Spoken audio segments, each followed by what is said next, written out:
अरे अच्छा भाभी, अरे सुन तो।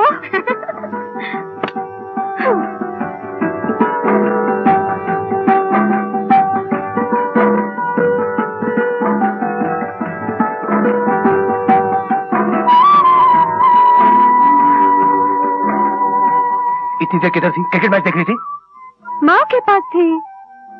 अरे ये रात माँ जी के पास नहीं, मियाँ जी के पास गुजारने की है। मेरी माँ ने कहा था पहले सासू माँ को सुलाना, फिर खुद जाके सोना। बस इतना ही बताया था, और कुछ नहीं बताया तुझे? नहीं। नहीं? अरे ये नहीं बताया कि जाते ही अपने पति के सीने से लग जाना? अरे यार, आज हमारी सुहाग रात है। हाँ। तो अब तो का तो इस दुनिया में कोई जवाब नहीं। सुहाग रात वो होती है जो पति पत्नी के जीवन में सिर्फ एक बार आती है, समझी कि नहीं? लंगड़ी खेलना मालूम है? रस्सी कूदना मालूम है? हाँ। नाचना गाना मालूम है? हाँ। लेकिन सुहाग रात क्या होती है ये नहीं मालूम। ढपले की पगली, आज की रात पति पत्नी का मिलन होता है, एक दूसरे से मिलकर एक हो जाते हैं। वो कैसे? वो कैसे? वो ऐसे। फिर वही हरकत।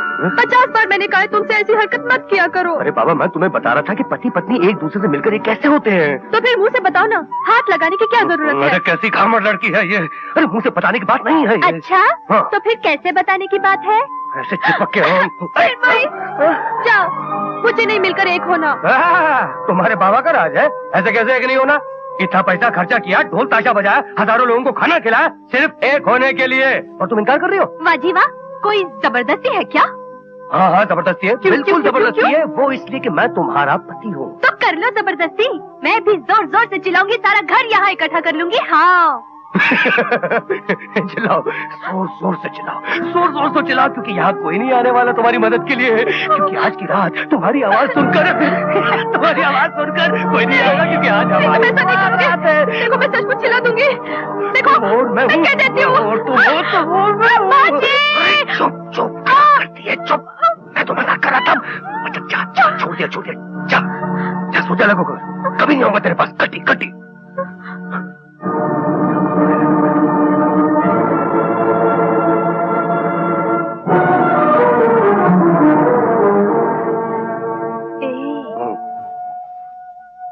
रूठ गए? अच्छा बाबा माफ करो, अब मैं बिल्कुल नहीं चिल्लाऊंगी। बताओ ना, दोनों मिलकर एक कैसे होते हैं? बताओ ना, अब कसम से मैं कुछ नहीं कहूंगी। तेरी कसम, तेरी डफली की कसम।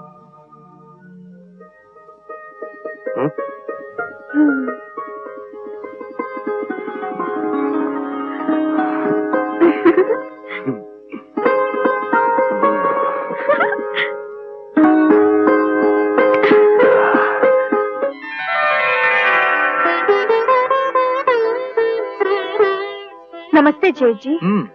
चाय पीती रहो। नमस्ते बड़ी जीजी।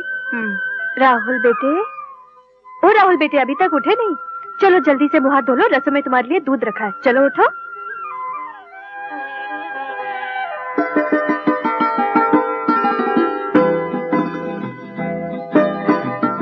छोटे जेठ जी नमस्ते। खुश रहो, पर मैं चाय नहीं कॉफी पीता हूँ। ये कॉफी ही है। तुम्हें कैसे मालूम कि मैं कॉफी पीता हूँ? वाह, अरे भाई कमाल है। इसमें कमाल की क्या बात है? छोटे घर की है, नौकरों की जात की, इसलिए काम करने की आदत है। इसमें तारीफ की निगाह से देखने की क्या जरूरत है?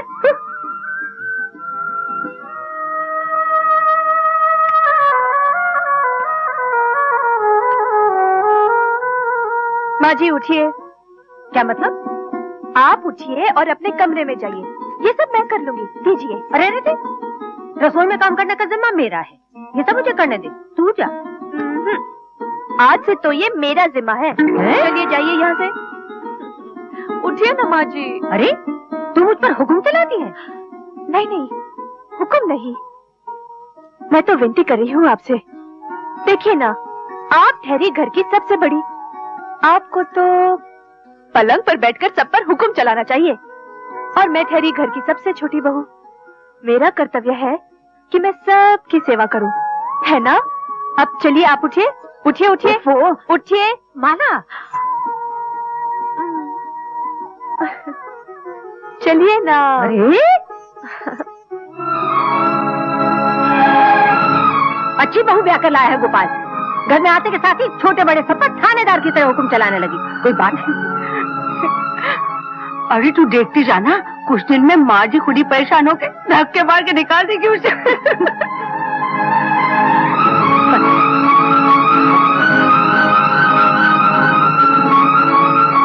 कमाल है, अजीब लड़की है। ऐसी लड़की तो पहले कभी नहीं देखी। क्यों, क्या हुआ? क्यों अकेली बड़बड़ा रही हो? विश्वास नहीं आ रहा इसलिए बड़बड़ा रही हूँ। किस बात पे विश्वास नहीं आ रहा? ये कैसी बहू ले आए हैं आप? इससे पहले इस घर में 3 बहुएं आई, लेकिन लगता है ये तो आसमान से उतर के आई है। क्यों, क्या हुआ? कोई बात कह दी उसने? मुझसे बात क्या कहेगी? कुछ काम ही नहीं करने देती। सब्जी काटने लगी तो हाथ से छीन ली, चाय बनाने लगी तो बनाने नहीं दी। पहली बार पता चला कि बहू क्या होती है। अच्छा, जरा हम भी सुने, बहू क्या होती है? बहू अगर चाहे तो घर को स्वर्ग बना सकती है, और चाहे तो नर्क। ये माला तो अच्छाइयों प्यार के मोतियों की बनी माला है। तुम सच कह रही हो। ऐसा लगता है कि हमने पिछले जन्म में जरूर कुछ पुण्य किए होंगे, जिसके बदले में भगवान ने हमें माला जैसी बहू भेज दी है। बिल्कुल। घर की सारी काया को बदल के रख दिया उसने। बस अब एक ही चिंता है। क्या? पुष्पा के हाथ पीले हो जाए, उसका ब्याह हो जाए, हमारी सारी जिम्मेदारियां पूरी हो जाएंगी। बहू के शुभ कदम घर में पड़े हैं तो भगवान हमारी ये जिम्मेदारी भी जल्दी पूरी कर देगा। तेरे मुंह में घी शक्कर। हाँ। बहुत बहुत मुबारक हो दीनदयाल जी। आपको भी मुबारक जवाहर प्रसाद जी। आज से मेरी बेटी आपकी बहू हो गई। आपने जो जो शर्तें रखी हैं मैं स्वीकार करता हूँ, और मैं वादा करता हूँ कि शादी से पहले सारी शर्तें पूरी कर दूंगा। इजाजत। नमस्कार जी, आइए। आओ बेटे। इधर आओ बेटे।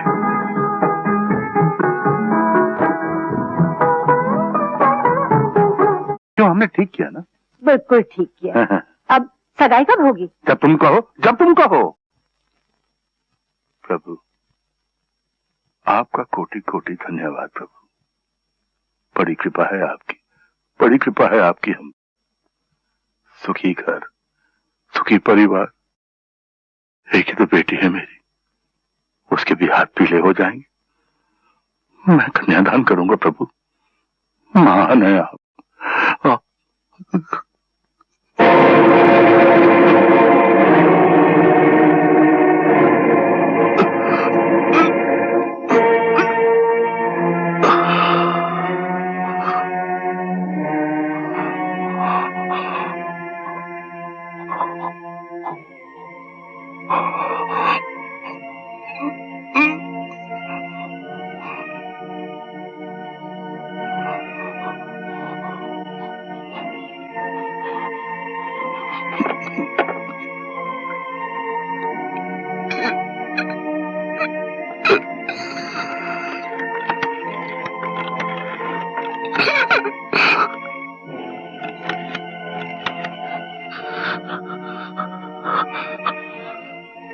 हेलो वकील साहब, मैं दीनदयाल बोल रहा हूं। आप वसीयत के कागज लेकर फौरन घर चले आइए। बात समझाने का वक्त नहीं है मेरे पास। क्या हुआ? आप ये आधी रात मत किससे करना, बात कर रहे हैं? फौरन चले। क्या हुआ? लक्ष्मी, मेरा अंतिम समय आ गया है। ऐसा मत कहिए। पुष्पा, पुष्पा, हम जल्दी उठ, जाके सबको बुला के ला। अच्छा, माता जी की तबीयत ठीक नहीं है। वक्त पूरा हो गया है। नहीं नहीं, कैसा मत कहिए आप। नहीं, अरे पुष्पा, गोपाल, अरे जल्दी आओ, कोई आओ ना।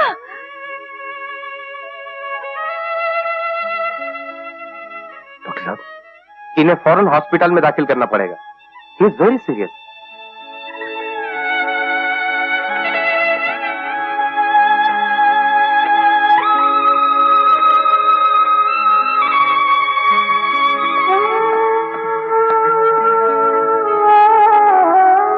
क्या बात है? Something serious? या इज वेरी सीरियस। वकील साहब कागज ले आए? जी, आपके कहने के मुताबिक इस वसीयत में चारों बेटों के 4 बराबर के हिस्से लिख दिए हैं। बाबूजी, इसकी क्या जरूरत थी? जरूरत है बेटे, वक्त का कोई भरोसा नहीं, और फिर ये वो काम है जो मुझे बहुत पहले कर लेना चाहिए था। लीजिए वकील साहब, मैंने साइन कर दिया। जी।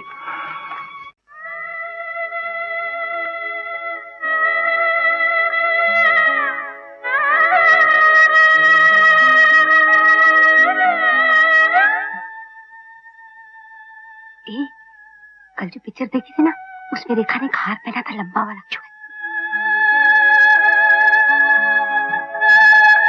डॉक्टर साहब जी, कोई चिंता की बात तो नहीं है ना? देखिए, जब तक उनकी डायबिटीज कंट्रोल में नहीं आ जाती, ऑपरेशन नहीं हो जाता, तब तक कुछ कहा नहीं जा सकता। आपके ख्याल में ऑपरेशन कब तक होगा? मेरा ख्याल है कल सुबह तक हो जाना चाहिए। ओके?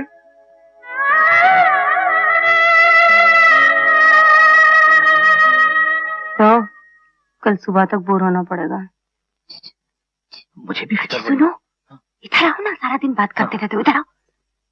मैं कहती हूँ घर भी जाना है या बुड्ढे के साथ यहीं मरना है? बच्चे घर में भूखे बैठे होंगे। अरे मगर वगर छोड़ो और जल्दी चलो। अच्छा, जल्दी करो। मैं कुछ करता हूँ। माँ जी। हाँ बेटा। आपने सुबह से कुछ खाया नहीं, मैं जाकर कुछ ले आऊं? मैं कुछ नहीं खाऊंगी। ऐसा करो, तुम लोग सब घर चले जाओ और कुछ खाओ। जी, बेहतर होगा। बड़ी बहू। जी माँ जी। ये घर की चाबियां रख लो, शायद किसी चीज की जरूरत पड़े। बेटा गोपाल जी। तू भी घर जाकर कुछ खा। नहीं माँ, मैं यहीं बाबूजी के पास रहूंगा।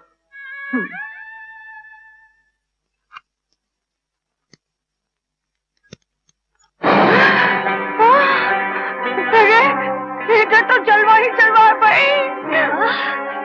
तेवर देखकर तो मेरे मुंह में पानी आ गया। जिस चीज को देखकर मुंह में पानी आए उसे फौरन खा लेनी चाहिए। क्या मतलब?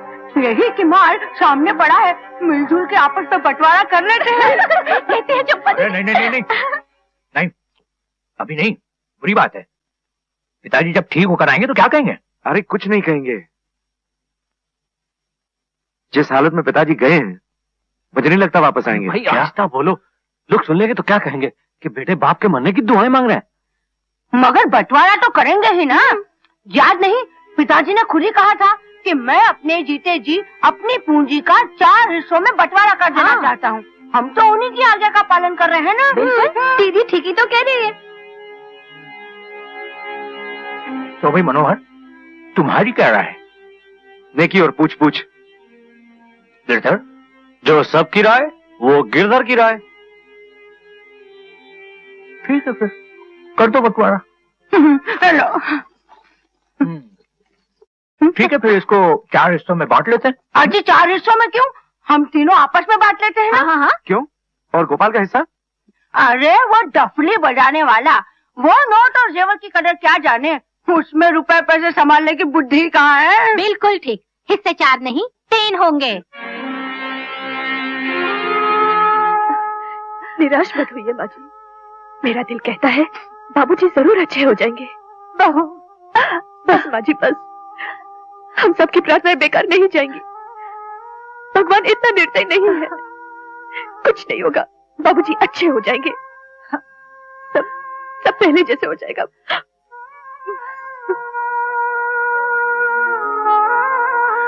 डॉक्टर साहब, थैंक गॉड। ऐसे लगा जैसे मौत के हाथों में गया इंसान वापस लौट आया हो। घबराने की कोई बात नहीं, ऑपरेशन कामयाब रहा। देखा माँ जी, मैंने कहा था ना, हम सबकी प्रार्थनाएं बेकार नहीं जाएंगी। मुबारक हो। एक मुबारक हो बोलने में कितना टाइम टाइम बोले में कि कितना टाइम लगा रहा है। जी पिताजी, आपने बुलाया मुझे? बेटे, वैसे लड़के वालों को रुपए देने का वादा तो कल का है, तुम आज ही जाकर दे आओ। वक्त से पहले रुपए देने से हमारी इज्जत बढ़ जाएगी। ये लो चाबियां। हाँ, तिजोरी में से 3 लाख रुपए निकाल कर दे आओ। जी बहुत अच्छा।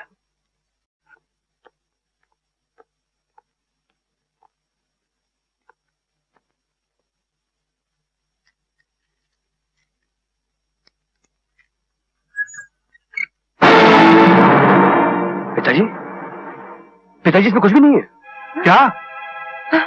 तिजोरी के रुपए, गहने, सब कहां गए? मुरली, मनोहर, किधर?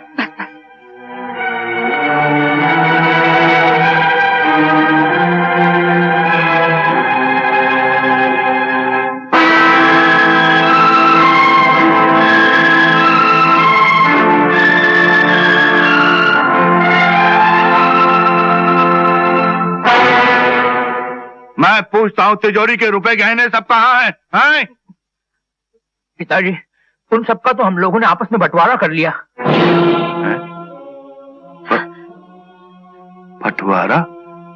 अरे बाप तुम्हारा अभी जिंदा है और तुम लोगों ने बंटवारा कर लिया है? गोपाल, तुमने मुझे इसके बारे में कुछ भी नहीं बताया। तो खुद इसके बारे में कुछ भी नहीं जानता पिताजी। वाह वाह मेरे सपूतो, वाह वाह वाह। देखा मुरली की माँ, यह है आज के जमाने की औलाद। बाप अस्पताल गया तो समझे कि वहीं से शमशान को निकल जाएगा, घर वापस आना नहीं है, इसलिए कर लो जायदाद का बंटवारा। हाँ, हॉस्पिटल जाने से पहले बंटवारा तो आप कर गए थे, हमने तो सिर्फ आपकी आज्ञा का पालन किया है।